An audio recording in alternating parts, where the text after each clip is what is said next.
ওজন কমছে, শুকায় যাচ্ছে, খাচ্ছে না, জ্বর হচ্ছে, কাশি হচ্ছে, সে এইটুকু বাচ্চা হোক, গর্ভবতী মা হোক, বুড়া হোক, জোয়ান হোক, জানি না, আমরা তাকে পরীক্ষার কথা বলবো, আশা দিদিমণির সাথে যোগাযোগ করায় দিব। আজকে সুধা তুমি যদি জানতে পারো, তোমার 10টা বাড়িতে ভিজিট করতে যে একটা বাড়িতে ওরকম তুমি রোজই একটা ছেলেকে ভালো দেখো, হঠাৎ করে দেখলো রোগা হয়ে গেছে, কেমন জানি, হ্যাঁ,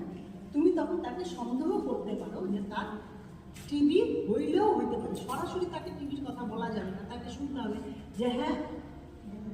তুমি খাওয়া দাওয়া ঠিক মতো করো, তোমার ঠিক মতো ঘুম হয়, তোমার জ্বর জ্বর লাগে কি, তোমার কি বুকে ব্যথা হয়, তোমার কি কাশি হয়, তাহলে পরে তুমি তোমার সেই এলাকার আশা দিদিকে বাড়িতে ফোনটা করে যে ছেলেটার এরকম আমি শুনছি, তুমি ওর সাথে যোগাযোগ করে নিও, একটু পরীক্ষা এক্সরে বা ডাক্তার দেখানোর ব্যবস্থা করে তুমিও ওকে বলো, তুমি আশা দিদির সাথে যোগাযোগ করো, তোমার একটা চিকিৎসা কেন